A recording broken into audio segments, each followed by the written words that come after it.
नमो सिद्धाणं नमो आयर्याणं नमो अज्जयाणं नमो लोये सौसाहुणं मोक्षमार्गस्य नेतारं वेत्तारं कर्मभूभृतां ज्ञातारं विश्वतत्त्वानां वन्दे तद्गुणलब्धये। बोले पंच परमेष्टि भगवान की जय। संत श्रोमणी आचार्य गुरु विद्यासागर जी महाराज की जय। आचार्य परवर समय सागर जी महाराज की जय। बोले वीर सागर महाराज की जय। जय बोले गुरुवर श्री विशाल सागर जी महाराज की जय। समस्त मुनि संघ की जय। एक जिज्ञासा बड़ी गहराई से समझने का पुरुषार्थ करना। मन में एक प्रश्न उठता है, व्यक्ति चोरी करता है, चोरी करते समय उसे अगर मान लो किसी का दरवाज़ा खुला मिल जाए तो उसके पाप कर्म का उदय है कि पुण्य का उदय? चोर को चोरी करने की सामग्री पड़ी हुई मिल गई तो चोर का पुण्य का उदय है कि पाप का उदय? पहले समझना है, जल्दी उत्तर नहीं देना है, इसीलिए तो क्लास है। किसी शराबी को शराब पीने की लत है और उसे कोई मित्र मिला के एक बोतल और दे दे तो इसका पाप का उदय है कि पुण्य का उदय? शांति तो रखो, अभी प्रश्न खड़ा कर रहा हूँ, उत्तर तो खोजना है। उत्तर नहीं चाहिए, उत्तर को मिलके अभी खोजना है। जितना मथन करेंगे उतना नवनीत भार। तो विचार ये करना है कि शराबी को शराब का मिल जाना पुण्य का उदय है कि पाप का? किसी चोर को चोर सामग्री ताला खुला मिल जाना, घर खुला मिल जाना, मालिक का नहीं होना, ये पुण्य का उदय है कि पाप का? क्या किसी कसाई को मारने के लिए छुरी या कसाई को चाकू इत्यादि मिल जाना, ये पुण्य का उदय है कि पाप का? मतलब वो सामग्री मिल जाना और उस प्रकार की उसकी भावना पाप में पूर्ति हो जाना, क्या ये पुण्य का उदय है कि पाप का? इस बात को आज समझने का हम पुरुषार्थ करेंगे। पुण्य पाप में किस प्रकार की परिवर्तन आते हैं। हमें एक चीज़ कल समझी थी अपन ने, थोड़ा उस क्लास को एक बार फिर से अपडेट करता हूँ। क्या हमने, आप मन में विचार करते रहिए क्या करना है, पाप है कि पुण्य, सोचते रहिए, मैं जब तक क्लास को आगे बढ़ा रहा हूँ। मन में भावों का कितना बड़ा इफेक्ट पड़ता है। भाव कैसे एक दूसरे से जुड़ते हैं, कैसे एक दूसरे को पकड़ लेते हैं, है ना? कल कहा था ना आपसे, भाव बहुत गहराई से समझो कि भावों को हम करते तो हैं लेकिन हमारे भावों का प्रभाव निश्चित तौर पे पड़ता है। हमें लगता है कि हमारे भावों को कोई नहीं समझता, लेकिन उन भावों के अनुसार सामने वाले का व्यवहार जरूर बदलता है, ये निश्चित है। भावों के अनुसार उस सामने वाला तुमसे अच्छा और बुरा कोई व्यवहार कर रहा है, तुम्हारा परिवार तुमसे अच्छा बुरा व्यवहार कर रहा है, तुम्हारा व्यापार ये तुमसे अच्छा बुरा व्यवहार कर रहा है, तो कहीं ना कहीं तुम्हारे भावों का निश्चित तौर पे प्रभाव है, ये मान के चल। क्यों भाव बदलते ही आपके मंदिर में पानी नहीं पिए, जो भी पानी पी रहा है वो मंदिर में पानी नहीं पियो, ये जिनालय है, तुम्हारा गार्डन नहीं है, ये गलती मत करो, ये बहुत बड़ी गलती है, बड़ा अपराध है। इसका प्रायश्चित ग्रहण करना कल जाके महाराज से, और आगे कोई भी सावधानी रखना। इन जिनालयों को मैं फिर कहता हूँ, ये जिनालय तुम्हारे पुण्य पाप में बहुत बड़ा रोल निभाते हैं। अगर इस जिनालय से तुम्हारा पाप कटता है तो इस जिनालय से पाप बनता भी है। तुमने मेरी गाड़ी बदल दी, मेरा रास्ता ट्रैक से गाड़ी तुमने उतार दी, अब पहले इसे निपटाता हूँ फिर अगला निपटाऊँगा। समझ रहे हो या नहीं समझ रहे? मैं बार बार एक प्रश्न तो करता हूँ, प्रश्न बदल रहा हूँ, प्रश्न तो बात का, वो प्रश्न का उत्तर बाद दूंगा। तुमसे ये पूछना चाहता हूँ, क्या नमोकार मंत्र तिराता है कि डुबा भी देता है? जल्दी बताओ। नमोकार मंत्र तिराता ही है कि डुबा भी देता है? नमोकार मंत्र तिराता है, ये भ्रम में मत जीना। नमोकार मंत्र डुबा भी देता है। नमोकार मंत्र से व्यक्ति तिरता ही हो, ये एकांत मत समझना। मैं क्यों कह रहा हूँ इस बात को समझना, क्योंकि हम नमोकार मंत्र से तिर तो जाएंगे, लेकिन नमोकार मंत्र से डूब भी जाएंगे। है, याद है वो घटना? तुमको सुनाता हूँ, घटना से तुम्हें अब आगे सावधानी बरतना। भावों का कितना बड़ा प्रभाव पड़ता है, इस बात को समझने का यहाँ पुरुषार्थ करना, ताकि तुम्हारी आगे की कोई गलती दोहराने की तुम्हें जरूरत ना पड़े।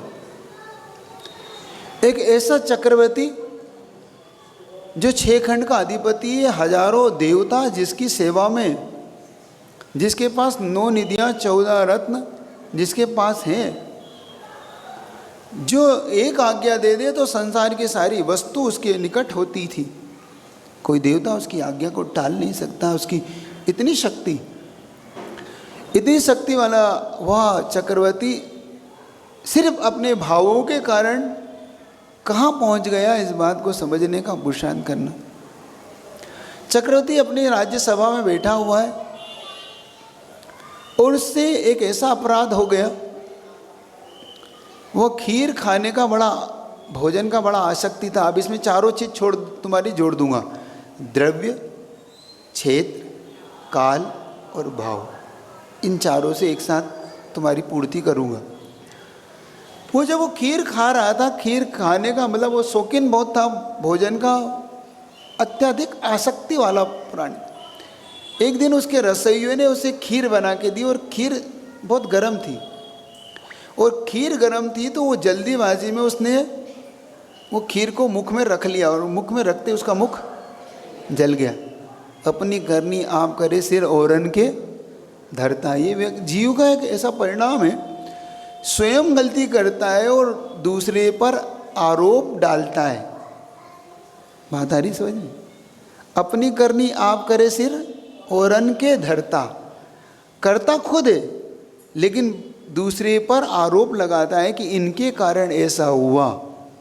वही नियत चक्रवर्ती की थी। चक्रवर्ती ने तुरंत वह जलती हुई खीर, गरम खीर उस रसोइये के मुख सिर पर दे मारी, और उसका दुष्परिणाम यह, रसोइया उस खीर से जला और आर्तरोष भाव के साथ मरा।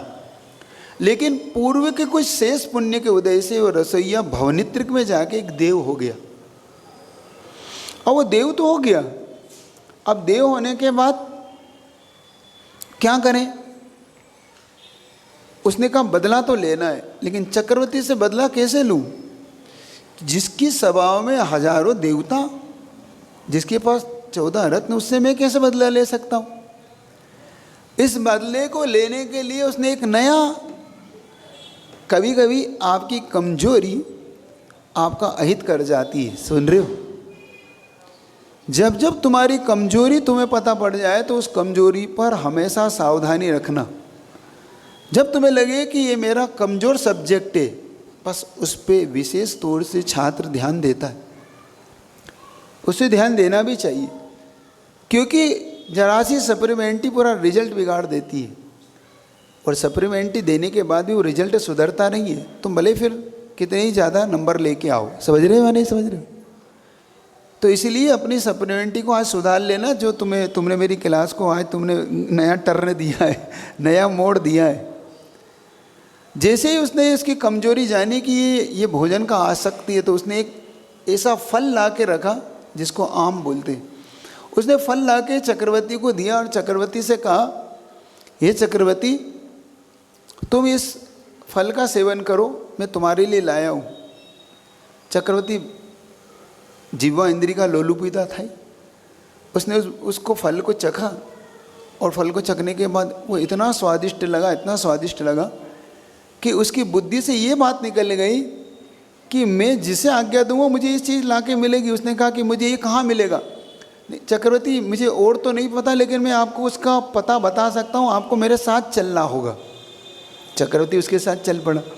चलने के बाद वो उस जहाज पर था, तब वहीं पर उस कहते हैं उस भवनित्री के उस देव ने उस जहाज को डुबाने का प्रयास किया। अब समझना तुम, चक्रवर्ती तुरंत पंच परमेष्टि का स्मरण करने लगा।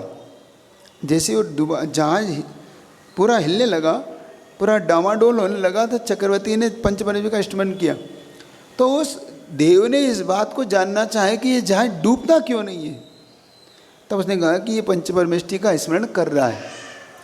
पंच परमेष्टि का स्मरण कर रहा है तो उसने क्या किया, अब जब व्यक्ति का कहते हैं ना, जब बुद्धि मारी जाती है तो विनाश काले, जब व्यक्ति का विनाश आता है तो सारे काम वो उल्टे ही करता है, विपरीत ही करता है। चक्रवर्ती ने को उसने कहा कि तुम्हारे जहाज को मैं छोड़ सकता हूँ, बस एक काम करना, तुम नमोकार मंत्र को पानी पर लिखकर इस पर पैर रख दो, बस इतना सा काम करो तो तुम्हें मैं छोड़ दूंगा, वरना ये तुम्हारा जहाज नहीं जाए। अरे चक्रवर्ती में इतनी बुद्धि होती तो किसी भी देव को आवाज़ लगाता है, वहाँ सारे देवता उसकी शरण में थे।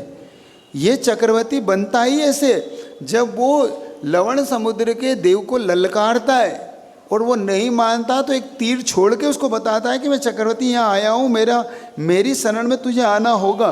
वही चक्रवर्ती देखो विनाश काल में उसकी बुद्धि ने काम करना बंद कर दिया कि मैं अभी तो सारे सब कुछ जीत के आया हूँ, और उससे ये अपराध हुआ। उसने अत्याधिक जीने की आकांक्षा में उस नमोकार मंत्र को पानी पे लिख दिया। पानी पे कोई नमोकार मंत्र लिख नहीं सकता, समझना। एक अंजन चोर है जो भावों से नमोकार मंत्र से आकाश विद्या पा रहा है, जिसमें नमोकार मंत्र का कहीं उपयोग नहीं है। नमोकार मंत्र का ना भी नहीं पढ़ा है उसने। नमोकार की क्लास लगाना था, तुम आज लगवा रहे हो मुझसे जिसमें उसने नमोकार का ना नहीं पढ़ा, फिर भी वो नमोकार मंत्र के प्रभाव से आकाशगामी विद्या पाता है। और इसने नमोकार मंत्र लिखा, लेकिन पानी पर एक भी अक्षर नहीं है। और जैसे ही उसने उस नमोकार मंत्र को पानी पे लिखा, लेकिन भावों का ये परिणाम था कि उस पर पैर रखते ही वो कहाँ चला गया, सप्तम नरस 33 सागर की आयु वाला वो नारकी बना। समझ रहे हो। तो नमोकार मंत्र तिराता ही ये दिमाग से निकाल देना। नमोकार मंत्र जीव को डुबा भी देता है। नमोकार मंत्र से तुम तिरते हो, ये एकांत पक्ष है। लगता है कि नमोकार मंत्र हमें बचा लेगा, नहीं, नमोकार मंत्र डुबो भी देता है।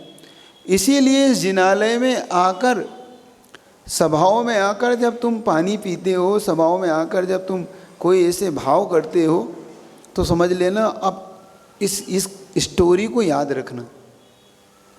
कहीं हम जिस क्षेत्र पर बैठे हैं वो क्षेत्र हमारे लिए कहीं डुबोने वाला तो नहीं बन रहा। समझ रहे हो ना। मैंने क्यों तुमसे कहा कि तुम प्रायश्चित ग्रहण करना, क्योंकि ये गलती अज्ञान भाव से हुई है तुमसे। तुम जानती नहीं हो कि मैं कहाँ पी रही हूँ पानी, लेकिन पी गई पानी भावनाओं में। तुम इतना सा कर सकते थे, 2 कदम बाहर जाके अपना कार्य करके वापस लौट आते तो तुम बच जाते। इतना ही तुम्हें करना है। तो याद रखना, कभी भी नमोकार मंत्र के इन पंच परमेष्टियों का बहुत बड़ा तुम्हारे जीवन में बहुत बड़ा रोल है। इसलिए भावों को समझो, इस भावों की कीमत समझो। ये भाव बड़े कीमती होते हैं। महाराज मेरा भाव तो अच्छा था, लेकिन प्यास लगी तो पी लिया लेकिन तुम्हारा द्रव्य अशुद्ध हो गया। समझ रहे हो। अब तुम्हारा द्रव्य देखना कैसा अशुद्ध हो गया। तुमने जिनालय में पानी पीकर अपनी द्रव्य की अशुद्धि कर दी। तुमने इस क्षेत्र पर, जिस क्षेत्र पर पाप का बंधन छूटना था, उस क्षेत्र को पाप का बंध का कारण बना लिया। जिस काल में तुम्हें वैसे ही पानी नहीं पीना था, रात्रि तो वैसे ही हो गई तो तुमने उस काल पे भी अपने पाप का बंध का हेतु बना लिया। और भाव भले ही तुम्हारे नहीं थे, लेकिन भावों में कहीं ना कहीं तुम्हारे विपरीतपना, जो प्यास का भाव था। क्योंकि उस मेंढक की कहानी को क्यों भूलते हो। सारी कहानियाँ आगम में इसलिए भरी पड़ी हुई कि हमें कहीं ना कहीं मोटिवेशन, समझ रहे हो ना। तो ऐसी गलती नहीं करेंगे कोई भी। बहुत सारी गलतियां आपसे होती हैं, इन छोटी छोटी गलतियों से अपने आप को बचाया करो। ऐसे ही जो बच्चों को मैं देखता हूँ तो बच्चों को मुझे लगता है कि बच्चे तुम्हारे पाप के बंद के कारण बन जाए। मंदिरों में तुम जब डायपर पहना के लाते हो ना इनको, क्योंकि आज सारे ही निपटा लें तो मुझे अब तुमने क्लास तो बिगाड़ी दी है। ये बच्चों को तुम जब ये पहना के लाते हो, तो पहना के जब ये लाते हो तो ये बच्चे भी तुम्हें पाप के बंद के लिए कारण बन जाते हैं। इतनी बार तो मैं देखता हूँ कि चौके इत्यादि में भी तुम ये गलतियाँ कर जाते हो, है ना। तो आगे से ये सावधानी आप रखोगे, कभी भी मंदिर में उन बच्चों को लाते हो तो पहले से उनकी शुद्धि इत्यादि करके ही बच्चे को व्यवस्थित करके लाओ। या डायपर पहन के जब वो उसमें लघु शंका दीर्घ शंका करके आते हैं तो तुम्हारे लिए पाप का बंध का कारण बनता है।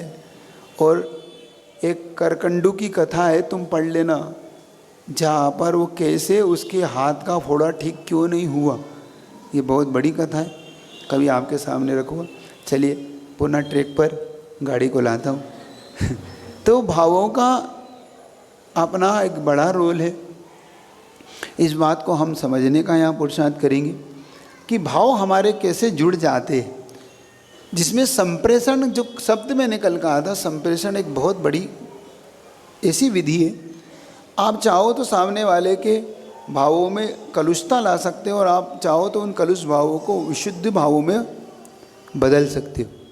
तो पुरुषार्थ ये किया करो कि हमेशा अपने भावों को सही ट्रैक पर लेके चलो, क्योंकि कहीं ना कहीं उस एक समुद्घात तुमसे कहा था मैंने, कसाय समुद्घात इसी को बोलते हैं। जब कसाय समुद्घात होता है वो भाव का ही है और कुछ नहीं है।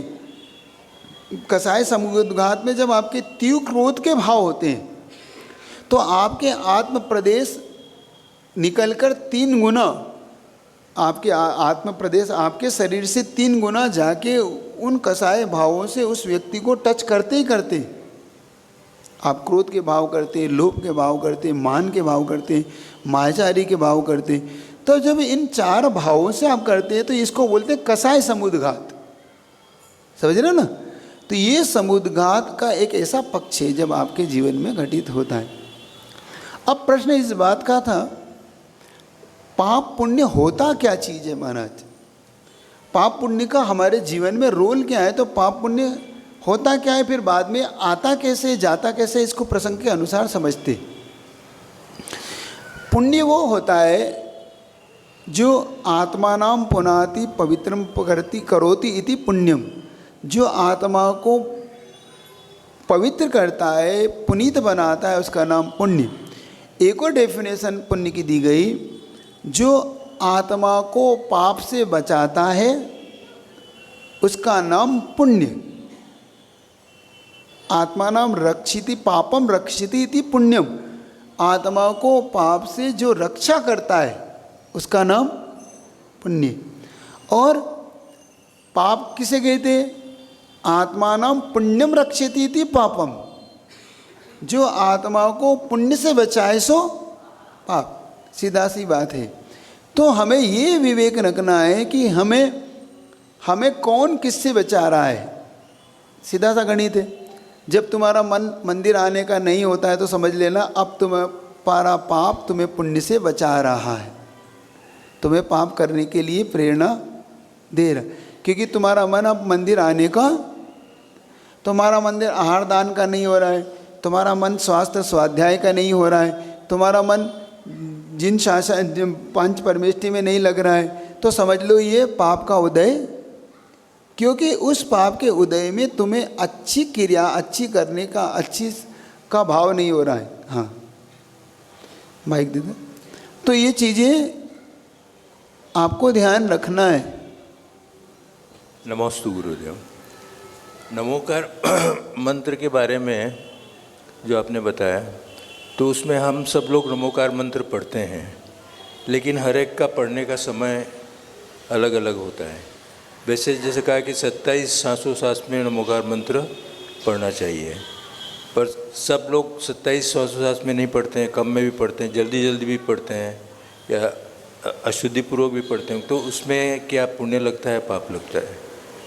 एक बात याद रखो, ये अपनी अपनी सोच की अपनी अपनी गतियाँ होती हैं। हो सकता है कि किसी की गति फास्ट हो, तेज हो, किसी कम हो, लेकिन नमोकार मंत्र पढ़ने का प्रयास तो शुद्ध ही करना है। अशुद्ध पढ़ने से कोई नमोकार मंत्र पूरा नहीं होता, क्योंकि हमारे यहाँ अर्थाचार, शब्दाचार, कालाचार, विनयाचार, उपधानाचार जो 8 अंग कहे गए हैं, वो 8 अंग इसीलिए इसी निमित्त से कहे गए हैं कि आप पढ़ते समय शब्द की शुद्धि, और अर्थाचार उसके भाव अर्थों को समझ के पढ़ना, कालाचार किस काल में पढ़ना, विनयाचार विनयपूर्वक पढ़ना, उपधानाचार पूरी उसकी उपधान करके पढ़ना, उपचार और उपचार विनयपूर्वक पढ़ना। तो ये 8 अंग है। अगर कोई चीज़ को आप चाहते हैं कि इनका मुझे फल मिले, तो शास्त्र स्वाध्याय इत्यादि जब भी आप करें, कोई भी गाथा का या नमोकार मंत्र का आप जब भी प्रयोग करें, तो इनका प्रयोग अपने जीवन में ज़रूर ध्यान रखें। तो नमोकार मंत्र किसकी क्या गति है वो देखें, लेकिन कम से कम अशुद्ध तो ना पढ़े। वो तेज पढ़ सकता है, धीरे पढ़ सकता है, ये उसकी अपनी गति है, लेकिन पढ़ते समय सावधानी पूर्वक पढ़ेगा तो ही उसे लाभ होगा, वरना इतना ही होगा। माला फिरत है हाथ में, जीभ फिरे मुख माई, और मनवा फिरे बाजार में, ये तो सुमरन नाई। कि माला तो हाथ में फिर रही है और मुख में जीभ नमो वरिंदन, और मनवा बाजार घूमने चला गया, तो ये तो फिर सुमिरन, ये स्मरण नहीं कहलाएगा। तो इतना तो सावधानी पूर्वक करना। चलिए अभी आगे आप नमोकार मंत्र की क्लास लूँगा, जब बहुत सारे प्रश्न करना तो अभी उसका उत्तर बाद में दूंगा। नमोस्तु। चलिए, तो प्रसंग था हमारा कि पाप और पुण्य के प्रसंग में जो हमारे लिए विशेष तौर से पाप में लगा दे वो। अब इसकी 4 क्वालिटी होती है, पापानुबंधी पुण्य, पुण्यानुबंधी पाप, पुण्यानुबंधी पुण्य और पापानुबंधी पाप। 4 से समझ में आ रही? पाप का अनुबंध कराने वाला पुण्य, इसको बोलते हैं पापानुबंधी पुण्य। पुण्य का अनुबंध कराने वाला पाप, पुण्यानुबंधी पाप। पापानुबंधी पाप, पाप का अनुबंध और पाप में ही लग जाना, इसे पापानुबंधी पाप। पुण्य का और पुण्य से ही अनुबंध करा देना, इसका नाम है पुण्यानुबंधी। ठीक है, समझ में आ रहा? तो जैसे गाय के दूध और अकव्वे का दूध, जानते हो? अकव्वा एक पेड़ होता है जिसके पत्ते को तोड़ दो तो जहरीला होता है, दूध बैठ गलता है। दोनों एक होते हुए दोनों में जमीन आसमान का अंतर होता है कि नहीं होता है? गाय का दूध जीवन दान देने वाला होता है और अकव्वे का दूध जीवन लेने वाला होता है। ऐसे ही पाप पुण्य दोनों में अंतर होता है। कर्म एक प्रकृति होते हुए भी, कर्म की प्रकृति होते हुए भी दोनों में अंतर दिखाई देता है। पुण्य जीवन दान देने वाला होता है और पाप जीवन लेने वाला होता है, व्यक्ति के जीवन को नीचे लाने वाला होता है, नरक निगोद में ले जाने वाला होता है, वो पाप होता है। और व्यक्ति के जीव को ऊपर ले जाने वाला होता है, वो पुण्य होता है। स्वर्ग इत्यादि मोक्ष इत्यादि दिलाने में जो संयोगी बनता है उसका नाम पुण्य होता है। तो पाप और पुण्य में पहले हम भेद करना समझें, हम दोनों को एक कहने की गलती ना करें। किसी अपेक्षा से, किसी कारण से कहीं कुछ गाथाएं कही गई हो, पहले उन अपेक्षाओं को हमारे जीवन में स्पष्ट होना चाहिए। दोनों को कहीं एक किसी कारण से कह भी दिया गया हो तो दोनों को कहाँ एक किसकी अपेक्षा से कहा गया, वो अलग अपेक्षा है। अभी यहाँ उसका प्रसंग नहीं है इसलिए उसे नहीं लेता। लेकिन तुम्हें ये विवेक रखना है कि हमें पुण्य और पाप के भेद को पहले भेद मान के चलना है, क्योंकि जीवन में सबसे पहले कोई छूटता है तो पाप छूटता है, पुण्य नहीं छूटता। वो पुण्य को छोड़ा भी नहीं जा सकता। त्याग किया जाएगा तो जीव का सबसे पहले कोई त्याग होगा तो वो पाप का त्याग होगा, पुण्य का कभी त्याग नहीं होता। लोग कहते हैं पाप तो बहुत छोड़ा है, पुण्य को छोड़ना सीखो। ये गलत धारणा, मिथ्या धारणा है। पुण्य प्रकृति कभी भी त्यागी ही नहीं जा सकती। क्या छोड़ा जा सकता है? पुण्य के फल को छोड़ा जा सकता है। पहले इस बात की धारणा पक्की बनाओ। पाप और पाप के फल दोनों को छोड़ा जा सकता है। जैसे हिंसा, झूठ, चोरी कुछ लिए पाप है। आप हिंसा करना छोड़ दीजिए, पाप का त्याग हो गया। आप पाप के फल को छोड़ना, आपका पाप का फल है, उसे सहन कर लिया आपने, पाप का फल को भी इग्नोर कर दिया। लेकिन पुण्य को क्या छोड़ा जा सकता है? क्या पुण्य की क्रियाओं को छोड़ा जा सकता है? नहीं, कभी नहीं छोड़ा जा सकता। कुछ ऐसी घटनाएं मन को दुखित कर देती हैं कि ये सब पुण्य की क्रियाएं, इनमें पुण्य में लग के तुम्हें मिलेगा क्या? जब व्यक्ति तुमसे कुछ ऐसा कहता है और तुम उसमें कहते हो। एक बार किसी आध्यात्मिक, जगह सो कॉल्ड आध्यात्मिक कहूँगा मैं, किसी पर कमेंट से नहीं करना चाहता, लेकिन जब कोई बात ऐसी कहता है तो कहना ज़रूर हो जाता है, क्योंकि बिना बोले भी काम नहीं चल पाता। जब उन्होंने गुरुदेव से एक प्रश्न किया, उन्होंने कहा, आचार्य श्री एक बात जानना चाहते हैं हम लोग कि पूजा करने से कितना बंद होता है? पूजा करने से, क्योंकि उनकी धारणा ये थी कि पूजा भी बंध का कारण है। भगवान की पूजन, अभिषेक, ये सब बंध का कारण है। तो गुरुजी बहुत गजब के थे। गुरुजी कम शब्दों में बड़ा जवाब देते थे और लाजवाब देते थे। उनके अंदर एक बहुत बड़ी, गुरुजी ने कहा, जितना दिन भर में तुम 4 बार स्वाध्याय करते हो, उससे 1 बार बंद होता है पूजा से, तो स्वाध्याय से 4 बार बंद होता है। अब तुम्हें यह देखना है कि बंद किससे ज़्यादा होता है, पूजा से तो 1 बार और स्वाध्याय से तुम 4 बार, क्योंकि तुमने बंद को बंद का लक्षण बनाना है। बात समझ में नहीं है, ऊपर से चली गई होगी तुम्हारे, तो घुसी नहीं घुसी। क्योंकि उनकी मान्यता थी कि पूजा से श्रेष्ठ स्वाध्याय है, पूजा से श्रेष्ठ, इसलिए पूजन क्या करना, स्वाध्याय करो। लेकिन ये मान्यता एक बात फिर मैं खंडित करना चाहता हूँ यहाँ से। कभी भी स्वाध्याय थ्योरेटिकल है, पूजा प्रैक्टिकल है, और प्रैक्टिकल में सबसे ज़्यादा नंबर आते हैं। एक बात ये याद रखना, तुम थ्योरेटिकल में इतने नंबर ला ही नहीं सकते। और तुम्हारा अटैचमेंट जब भी होगा, तुम्हारा कल्याण जब भी होगा, भक्ति से ही होगा। स्वाध्याय से तुम्हारा कल्याण होगा नहीं होगा मुझे नहीं पता, क्योंकि एक बात याद रखना, 11 अंग 10 पूर्व का धारी अभव्य भी हो जाता है ज्ञानवान, वह भी ज्ञान अर्जित कर लेता है। 11 अंग का ज्ञान कर लेता है अभव्य जीव भी, ये आगम वाक्य कह रहा हूँ, तब भी उसका ज्ञान मिथ्या ही रह जाता है। लेकिन एक भक्ति करने वाला अगर हृदय से सच्चे देव सद्गुरु को स्वीकार कर लेता है, तो ज्ञान के नहीं होने पर भी, नहीं होने का ज्ञान तो जीव का स्वभाव है, लेकिन जो ज्ञान उसको, तुम्हारा ज्ञान तुम्हारे दृष्टि से कौन सी जो ज्ञान चाहिए शास्त्रों का, वो नहीं होने पर भी उसका जो भावात्मक ज्ञान है, भावात्मक पक्ष है, उसे सम्यक दृष्टि बना देता है। सिर्फ यही वचन से उसे याद रखो। तो पाप और बंध पुण्य में पहले हम भेद करके चलना है। क्लियर? कोई किसी को डाउट? किसी को नहीं? हाँ पूछे। महाराज जी, आपने अभी बहुत अच्छे से समझाया कि पाप और पुण्य अलग है। तो जो एकांत की तरफ से कुतर्क इसमें दिया जाता है, जब उनको ये कहा जाता है कि पुण्य की प्रकृति को नाश नहीं किया जा सकता, पुण्य छोड़ा जा सकता है, तो उसमें पुण्य नहीं छोड़ा जा सकता। पुण्य का फल, फल पुण्य और पुण्य के फल में जमीन आसमान का अंतर है। हाँ, अब अगला प्रश्न करिए। तो इसमें नेमिनाथ भगवान का एग्जाम्पल दिया जाता है कि उनको, उनका जब यहाँ पे जन्म होना था तो ये कहा गया कि क्योंकि उन्होंने इतना पुण्य है, तब तक वो स्वर्ग के पूरे भोग नहीं भोग लेंगे, तब तक उनका जन्म इस धरा पर नहीं होगा। तो उन्होंने यही बोला कि फिर हम अपना जो साइकिल है हमारा संसार का, पुण्य हम क्यों करें ज़्यादा, क्योंकि वो हमारा संसार बढ़ाता है ना कि घटाए, फिर हमें मोक्ष भी बहुत लेट होगा।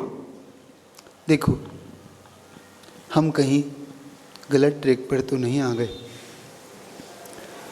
हमें ये हमारे हाथ में नहीं था बांधना नहीं है छोड़ना। हमारा कार्य सिर्फ पुरुषार्थ करना है। कर्म की स्थिति अनुभाग हमारे पुरुषार्थ पर है, लेकिन ये हमारे हाथ में नहीं कि इतना ही बंधे इतना ना बंधे।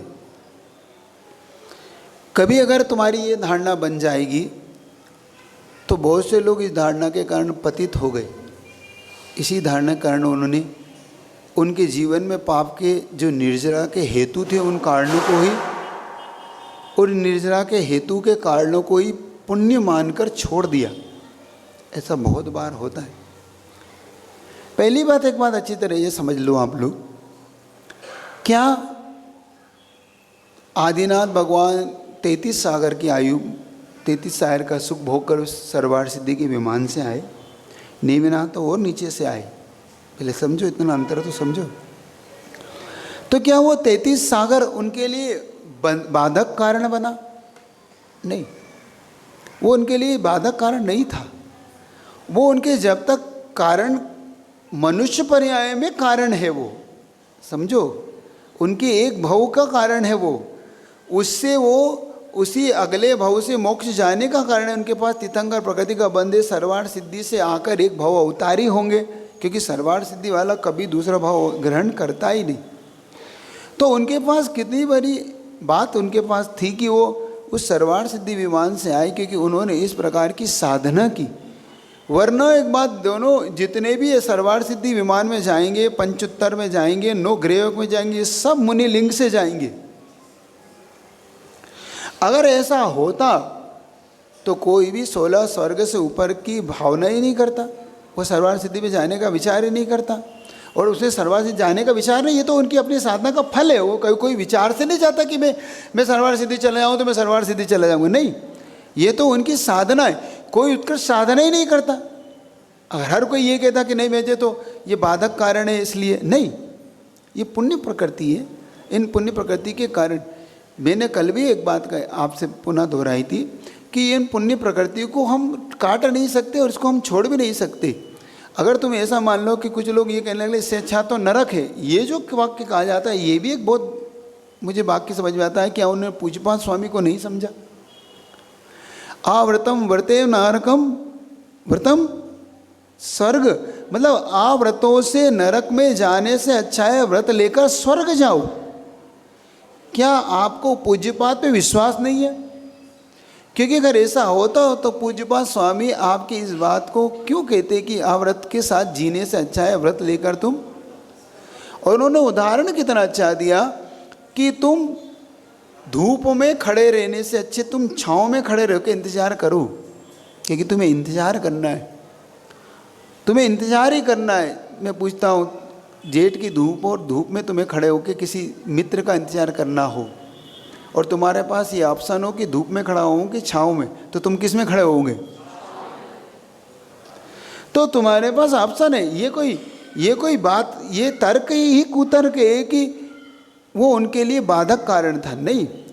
उनका जब तक संसार है तब तक उस संसार में मेरा संसार संभलना चाहिए। धर्म का लक्षण यही दिया गया है। धर्म का लक्षण क्या है पहले समझो। धर्म का लक्षण है संसार को नाश करना नहीं। एक प्रश्न आज करके छोड़ूंगा, कल उसका उत्तर दूंगा, लेकिन प्रश्न तुम्हें उत्तर खोजना है।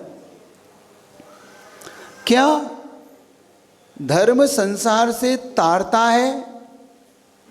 किसी एक व्यक्ति ने प्रश्न किया था, इसलिए इस प्रश्न को रख रहा हूं। उस व्यक्ति ने प्रश्न किया, महाराज क्या नमोकार मंत्र संसार को घटाता है कि संसार को बढ़ाता है?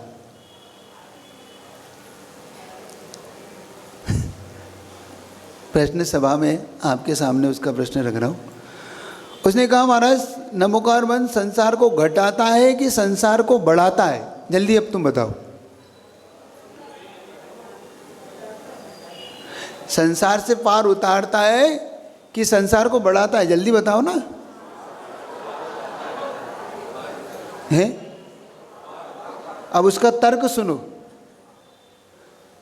उसने तर्क दिया, महाराज मैंने आपसे कोई भी कहा कि महाराज मुझे ये कष्ट है जीवन में, तो आपने कहा कि इतनी लाख माला फेर लो, 1.25 लाख जाप कर लो, है ना, 1.25 लाख मंत्र की जाप कर लो। अब 1.25 लाख मंत्र की जाप अगर तुम ये कहते हो कि संसार घटाता है, तो मान लो मुझे भावना थी कि महाराज मैं बहुत गरीब हूँ, मेरा एक भी घर नहीं है, कम से मेरा घर बन जाए, तो आप बता दो 1.25 लाख जाप कर लूँ। तो 1.25 लाख कर लूँगा तो मेरी झोपड़ी भी चली जाएगी, क्योंकि घटाता है। बात पकड़ना, उसकी बात तर्क में कितना दम था।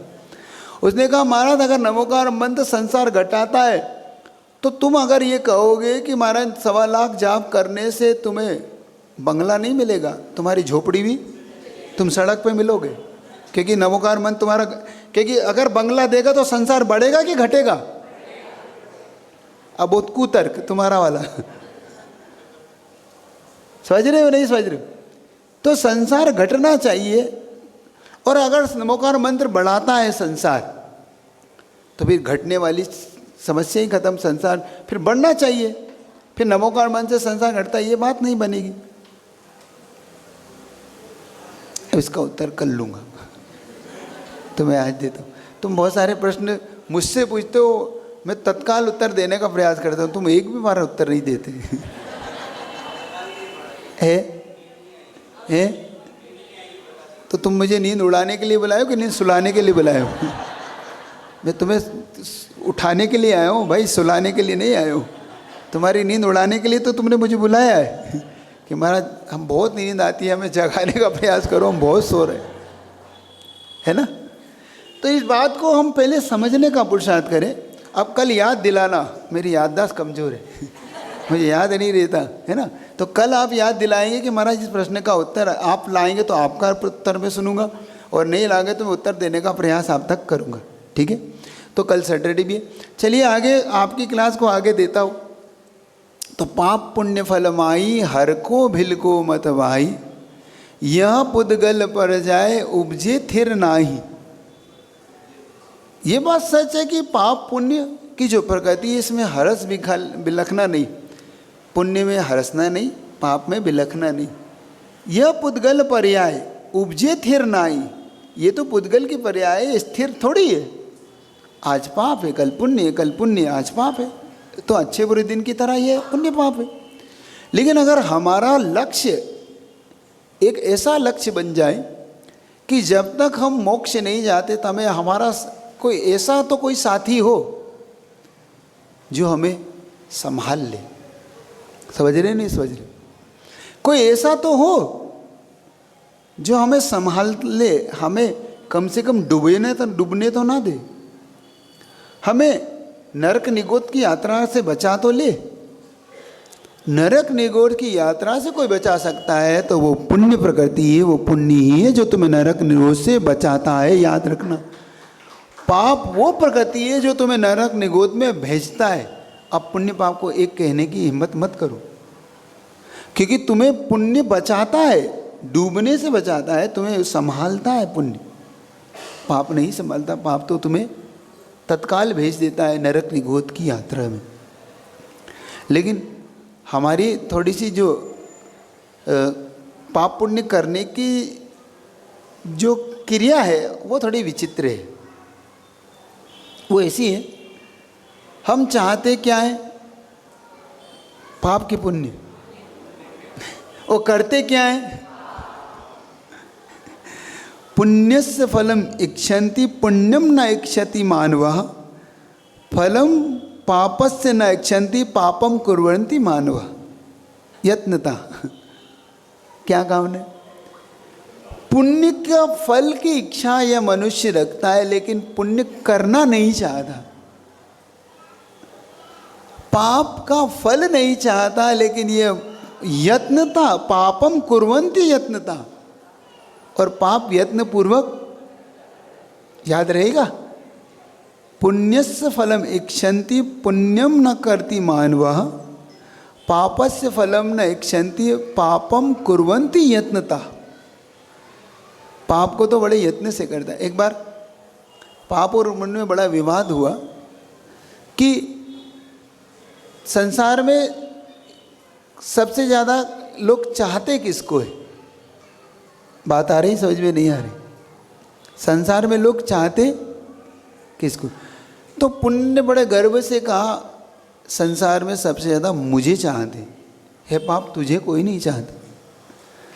तो पाप ने कहा कि ये बात सच है कि चाहते तुझे है, लेकिन ये बात सच है कि करते मुझे हैं। ये बात सच है कि चाहते तुझे और करते मुझे। जैसे तुम चाहते भली कांग्रेस को, लेकिन वोट भाजपा को ही देते हो।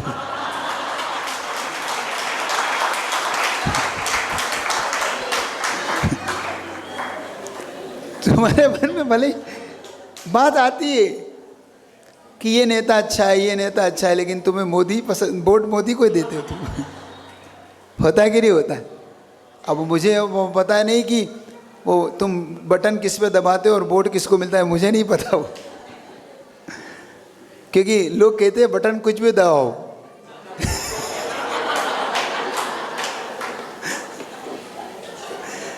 क्यों? तुम्हारे जीवन में कुछ ऐसा ही घटित होता है। कल 4 भेद पे क्लास को आगे बढ़ाऊंगा। आज चूँकि थोड़ा सा आपका समय हुआ है और छोटा सा भजन भी करते है ना, तो पुण्य पाप से ही कुछ ऐसा जुड़ा हुआ कुछ पंक्तियों को पढ़ते हैं, ठीक है? चलिए। बनते बनते बात बिगड़ जाती है क्यों, बनते बनते बात बिगड़ जाती है क्यों, जलते जलते बाती बुझ जाती है क्यों, जलते जलते बाती बुझ जाती है क्यों। एक किरण आई आंगन में आशा की, एक किरण आई आंगन में आशा की, खुशो आँख उठाई तभी दिलासा की, खुशो आँख उठा तभी दिलासा की। जीवन में बनते बनते बात बिगड़ जाती है और जीवन में ज्योति जलते जलते बुझ जाती है। क्यों? उसके पीछे का लॉजिक समझना। पुण्य और पाप क्या चीज़ होती है, इसमें अपना रूप। धर्मनाथ भगवान का आता है कि धर्मनाथ भगवान ने को वैराग्य कैसे आया। धर्मनाथ भगवान को वैराग्य जब आया जब भगवान आर्ट कर रहे थे, पेंटिंग कर रहे थे, और उन्होंने बादल को देख के एक महल की पेंटिंग बनाना चाही। और जैसे उन्होंने बादल को देखा और उन्होंने देखा कि बादल ने एक महल का रूप लिया और नीचे पेंटिंग करने के लगा, और जैसे उन्होंने आंख उठाई वैसे ही बादल गायब हो गया। और इस बात को लेकर धर्मनाथ भगवान को वैराग्य उत्पन्न हुआ। तुम्हें तो कभी वैराग्य नहीं होता।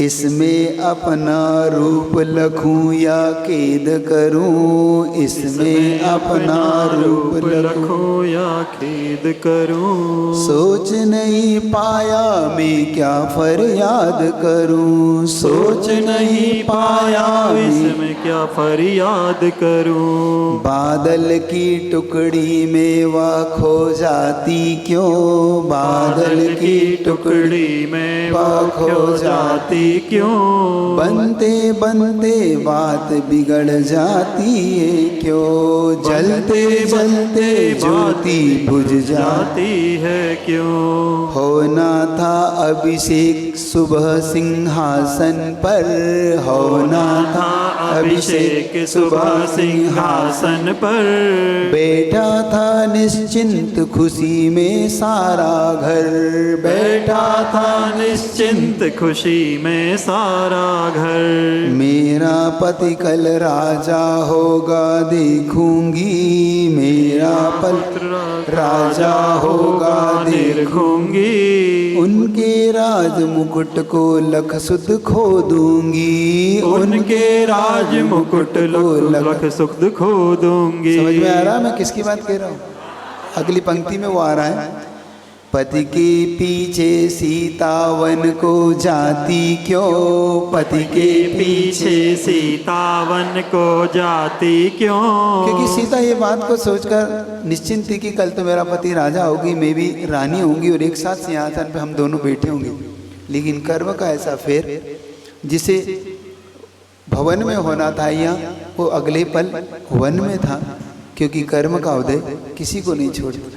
मेरा पति कल राजा होगा देखूंगी, मेरा पति कल राजा होगा निरखूंगी, उनके राज मुकुट को लख सुध खो दूंगी, उनके राज मुकुट को लख सुध खो दूंगी। पति के पीछे सीतावन को जाती क्यों, पति के पीछे सीतावन को जाती क्यों, बनते बनते बात बिगड़ जाती है क्यों। रावण मरण हुआ, ग्रह आगमन हुआ, रावण वर्ण हुआ, आगमन हुआ, पुत्रों का लब गर्भ राम मन चमन हुआ, पुत्रों का गर्भ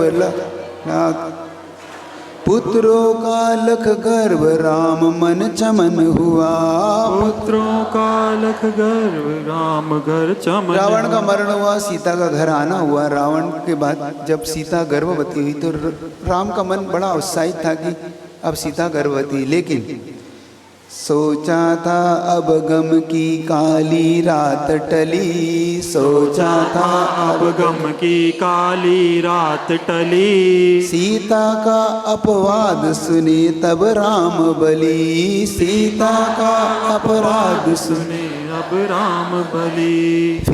फिर से सीता एकाकी वन जाती क्यों, फिर से सीता एकाकी वन जाती क्यों, बनते बनते बात बिगड़ जाती है क्यों। राजुल के हाथों में मेहंदी देखूंगा, राजुल के हाथों में मेहंदी देखूंगा, बेटी को डोली में बिठा मैं रो लूंगा, बेटी को डोली में बिठा मैं रो लूंगा।